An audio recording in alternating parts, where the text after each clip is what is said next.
La réunion de la Troïka pour Madagascar se tiendra demain au Zambie, une réunion qui sera présidée par le président zambien Rupia Banda en la présence du président sud-africain Jacob Zuma ainsi que le mozambicain Armando Guebuza. D'après les analystes politiques, cette réunion sera cruciale pour l'avenir du pays. Les membres du Troïka vont se pencher sur la situation de Madagascar et vont statuer sur la feuille de route concoctée par la partie malgache avec l'aide des émissaires de la SADC, dirigée par le docteur Leonardo Simão.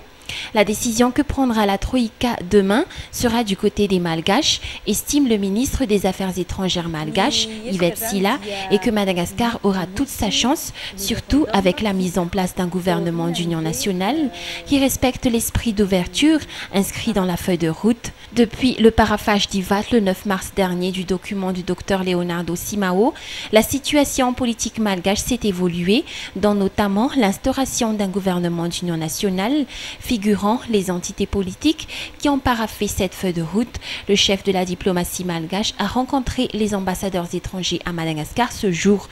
Une rencontre dont le but est de convaincre la communauté internationale sur le changement qui prévaut à Madagascar.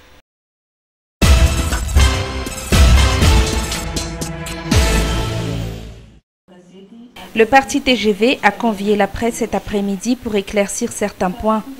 Un point de presse où les journalistes n'avaient pas à poser des questions. Le parti Tanura Malagas Voun n'a pas manqué de remercier la population malagasy qui a commémoré la journée du 29 mars dans la sérénité et dans le calme. Pour ce qui est de la signature de la feuille de route, le parti Tanura Malagas Voun a affirmé que plus rien n'empêche pour avancer dans l'organisation des élections libres et transparentes. Une lettre sera envoyée aux émissaires de la SADC afin de concrétiser la feuille de route déjà paraphée par tous les partis politiques malgaches et pour expliquer que des efforts ont été entrepris par la haute autorité de transition. En effet, le peuple s'est prononcé et a choisi d'aller vers la 4e République en votant massivement la nouvelle constitution le 17 novembre 2010. Les dispositions transitoires de cette constitution sont complétées par la feuille de route initiée par la SADC et paraphée par la majorité des acteurs politiques malagasy le 9 mars 2011. Cette feuille de route stipule la mise en place d'un gouvernement d'union nationale, ce qui a été réalisé par la démission du Premier ministre et du gouvernement, la nomination d'un nouveau Premier ministre de consensus, la formation d'un nouveau gouvernement d'union nationale. Le TGV a fourni beaucoup d'efforts et a pris une grande part dans toutes ces réalisations. Le TGV a mis en exergue l'union nationale et a consenti beaucoup de sacrifices, laissant ainsi leur place à d'autres.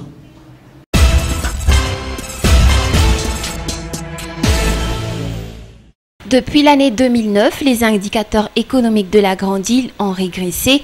Cette régression a été accentuée par la crise économique mondiale qui a entraîné des blocages sociaux tels le chômage. L'ancien ministre de l'économie et de l'industrie, Fienena Richard, a dressé un bilan des réalisations effectuées par son département.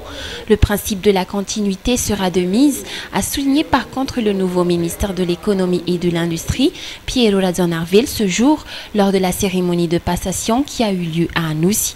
Sur le plan politique, Piero Razonarville a souligné que la recherche de solutions conformes à un esprit républicain serait une des priorités, car économie et politique ne peuvent pas être séparées.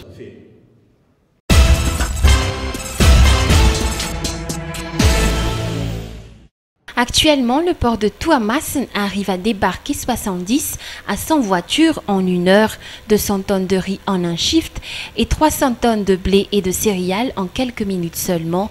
Outre cela, le port de Tuamasin a la capacité d'accueillir les plus gros tankers pesant plus de 100 000 tonnes avec des tirants d'eau de 14 mètres. L'on peut dire qu'actuellement, le port de Tuamasin est doté de tous les matériels respectant les normes internationales en matière de sécurité maritime, d'équipement et de personnel.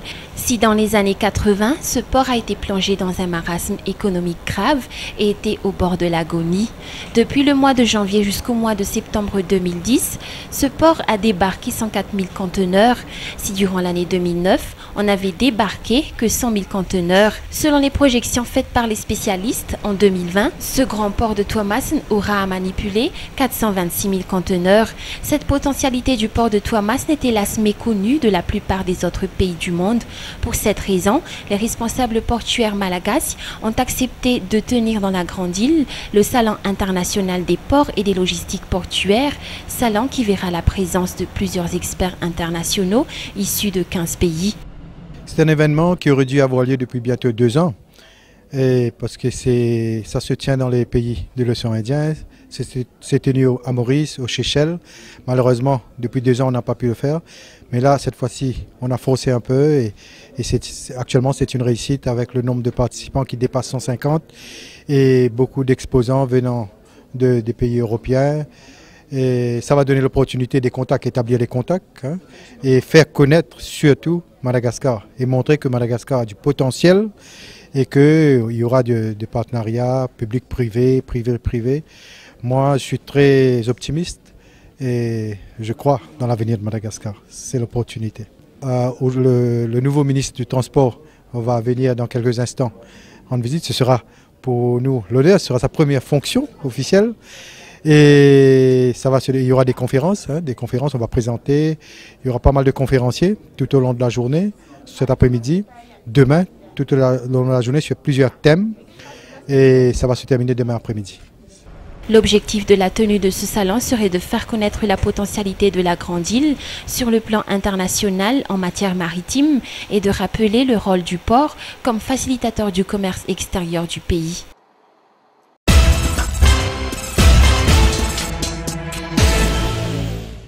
La liberté provisoire de Mame Jacoutou Arvélo respecte les dispositions prévues par le Code de procédure pénale et entre dans le respect de l'indépendance de la justice, a souligné le procureur de la République.